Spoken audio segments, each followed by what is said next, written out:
पुराने वक्तों की बात है। गांव में अब्दुल्लाह नाम का एक नेक दिल ताजर रहता था। अल्लाह ने उसे खूब रिज़्क दिया था। उसका उसूल था कि गांव का कोई गरीब या मोहताज उसके दर से खाली न लौटे। आहिस्ता आहिस्ता उसकी सखावत का चर्चा दूर दूर तक फैल गया। अब न सिर्फ उसके गांव के बल्कि आसपास की बस्तियों के लोग भी उसके घर के बाहर कतारें लगाते, बस उसका इंतजार करते कि वह आए और सबकी मदद करे। लेकिन बीवी को यह सब पसंद न था। एक दिन वह बोली, अब्दुल्लाह, तुम यूं ही धन लुटाते रहे तो एक दिन हम भी उन्हीं की तरह भूखे नंगे हो जाएंगे। कम से कम अपने गांव के लोगों तक ही मदद महदूद रखो। अब्दुल्लाह ने मुस्कुरा कर कहा, बीबी, मुझे डर है कि क़यामत के दिन मेरा रब न पूछे कि मैंने दूसरों की मदद क्यों नहीं की जब उसने मुझे दिया था। बीवी ने सख्त लहजे में कहा, इस रफ्तार से तो जल्द ही हम भी मोहताज हो जाएंगे। अब्दुल्लाह खामोश हो गया, मगर दिल ही दिल में दुआ की, या अल्लाह, मुझे नेकी करने की तौफीक दे और तेरा दिया कभी बंद ना हो। वक्त गुजरता गया। अब्दुल्लाह पहले से ज्यादा खर्च करने लगा, यहां तक कि एक दिन उसकी जेब खाली हो गई, दुकान बंद करनी पड़ी और घर में फाके होने लगे। एक दिन उसने सोचा, शायद बीवी सही कह रही थी। अगर मैं इतना न खर्च करता तो आज ये हाल न होता। लेकिन फौरन खुद को टोका, नेकी पर कभी अफसोस नहीं करना चाहिए। अगर आज मेरे पास 1 रुपया भी होता तो मैं वह भी किसी गरीब को दे देता। गुर्बत आ गई, मगर अब्दुल्लाह ने हिम्मत न हारी। उसने बकरियां चराने का काम शुरू कर दिया। बीवी दिन रात ताने देती, देख लिया, हम भी उन्हीं फकीरों जैसे हो गए जिन पर तुम तरस खाते थे। अब्दुल्लाह मुस्कुरा कर कहता, बीबी, हमारे पास सेहत तो है, ये पैसों से ज्यादा कीमती है। बीवी तंजिया हंस पड़ी, मुझे पैसों से गर्ज है, जाके कुछ कमा कर लाओ, वरना मैं ये घर छोड़ दूंगी। अब्दुल्लाह ने बुरा न माना। जानता था कि वह शो आराम की आदी है। खुद उसे बचपन में फक्रोफा का देखना पड़ा था, इसलिए वो हमेशा दूसरों का दर्द समझता था। एक दिन बकरियां चरा रहा था कि अचानक जंगल में आग लग गई। उसने दूर से एक छोटी सी सापनी को आग में फंसे देखा। दिल में रहम आया, जान पर खेलकर आग में कूदा और उसे निकाल लाया।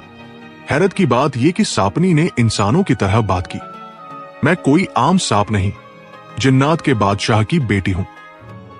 तुमने मेरी जान बचाई है, इसका बदला जरूर दूंगी।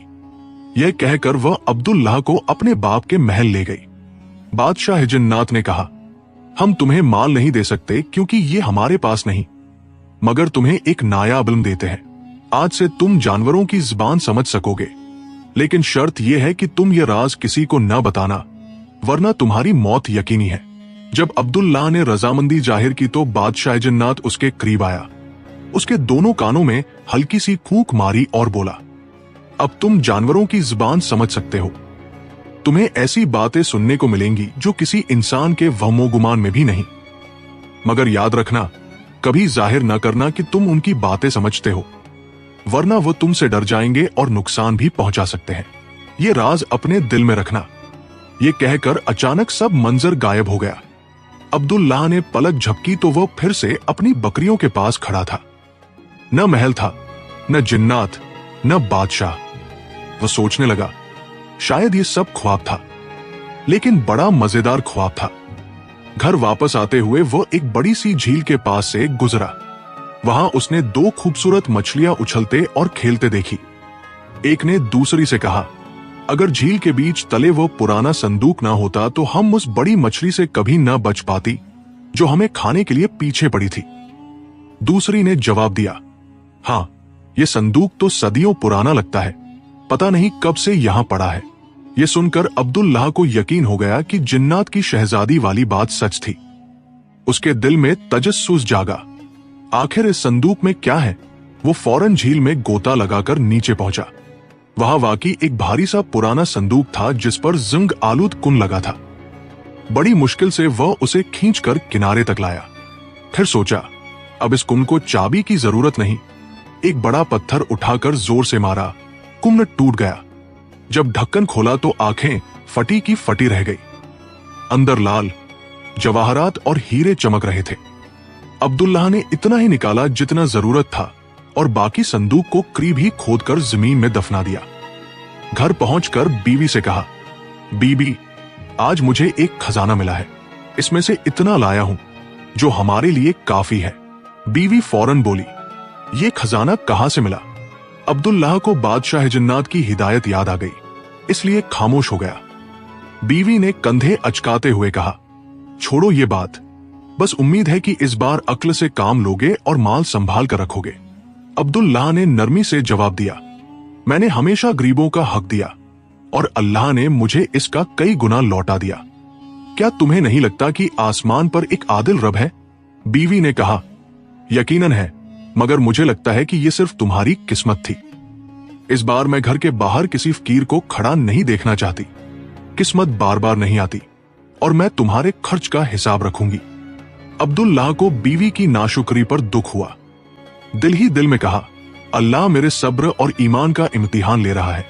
उसने फैसला किया कि अब गरीबों को अपने घर बुलाने के बजाय उनके लिए एक पनाहगाह बनाएगा जहां वो खाना खा सके और जरूरत का सामान ले सके। अगली सुबह बीवी को कुछ बताए बगैर वो फिर झील पर गया, सारा खजाना निकाला।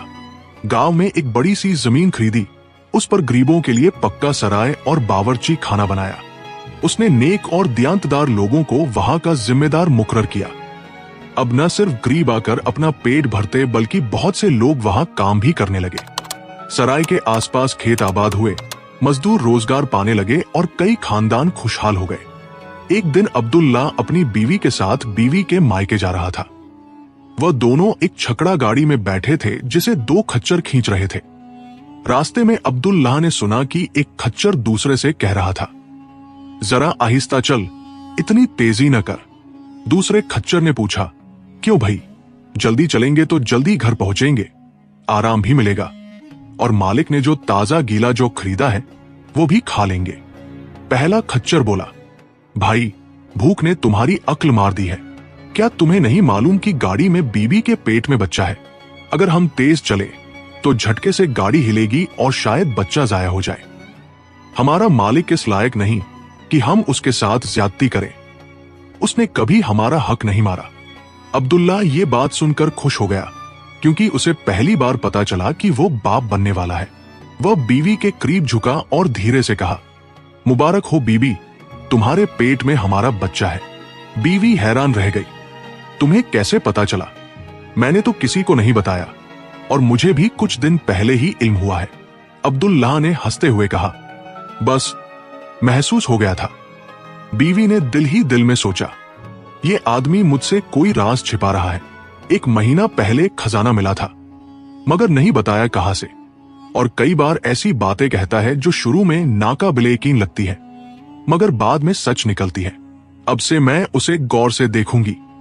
कुछ दिन बाद एक आदमी अब्दुल्लाह के पास आया और कहा, मेरे पास लीमू और माल्टों की बड़ी खेप है, लेकिन अभी खबर मिली है कि बेटी बीमार है, जल्दी वापस जाना है। तुम ये सारा माल आधी कीमत पर ले लो। अब्दुल्लाह ने खजाने से बचा हुआ सारा पैसा निकाल कर दे दिया। ये सब बीवी खिड़की से देख रही थी। आदमी के जाने के बाद बीवी गुस्से से बोली, तुम पागल हो गए हो क्या? इतने लीमू और माल्टे कौन खरीदेगा? सड़ गए तो फिर हम वहीं के वहीं पुराने हाल में आ जाएंगे। अब्दुल्लाह ने इत्मीनान से कहा, रिस्क अल्लाह के हाथ में है। बाद में वो अकेला बैठा सोचने लगा, शायद बीबी की बात दुरुस्त हो, मगर मैंने उस आदमी की मजबूरी देखकर ही ये सौदा किया। इसी दौरान दो चिड़िया खिड़की पर आकर बैठ गई। एक ने दूसरी से कहा, कल हमें ये जगह छोड़नी होगी, मौसम बहुत सर्द होने वाला है। दिल में कहा, अभी ये लीमू और माल्टे नहीं बेचूंगा, बस मौसम देखता हूं क्या होता है। बीवी हंसती और ताने देती, चलो पागल, बेच दो ये माल, शायद थोड़ा नुकसान पूरा हो जाए। अब्दुल्लाह मुस्कुरा कर कहता, बीबी, बेहतर है तुम ठंड की तैयारी करो। कुछ दिन बाद वाकई सर्दी मामूल से पहले और सख्त आ गई। नजला, खांसी और बुखार फैल गया। हकीमों और डॉक्टरों ने लोगों को लीमू और माल्टे खाने का मशवरा दिया। उनका दाम आसमान को छूने लगा और बाजार से गायब हो गए। ताजरों को खबर मिली कि अब्दुल्लाह के पास एक बड़ी खेप मौजूद है, तो सब सोने और चांदी के संदूक लेकर उसके दरवाजे पर आ गए। अब्दुल्लाह ने बीवी को कहा, सुभान अल्लाह, कल तक यहां गरीबों की कतार थी, आज अमीरों का हुजूम है। उसने बारी बारी सबको माल बेचा। शाम तक घर सोने और चांदी से भर गया। बीवी खुश तो थी मगर फिर भी उसके दिल में वसवसा था। कुछ दिन बाद उसे पता चला कि अब्दुल्लाह ने यतीमों और गरीबों के लिए सराय बनवाई है। वो डर गई कि कहीं लीमू और माल्टों का मुनाफा भी फुकरा पर न लगा दे। वो फौरन उसके पास गई और तेज लहजे में बोली, क्या तुम्हें इन गरीबों के चक्कर में पड़कर पिछली बार का अंजाम याद नहीं? अब्दुल्लाह ने सुकून से कहा, क्या तुम्हें लगता है हमारे पास इतना सोना और चांदी होते हुए भी हम गरीबों के मुंह का निवाला छीन ले? बीवी ने कहा, अल्लाह उन्हें भी रिज्क दे और अता करे जैसे उसने तुम्हें रिज्क और अता दिया। फिर उसने तेजी से कहा, मैं जानती हूं कि तुम्हारे पीछे कोई राज छिपा हुआ है और अगर तुमने मुझे सच न बताया तो मैं सब लोगों में मशहूर कर दूंगी कि तुम जादूगर हो और यही तुम्हारी दौलत का राज है। यह सुनकर अब्दुल्लाह घबरा गया।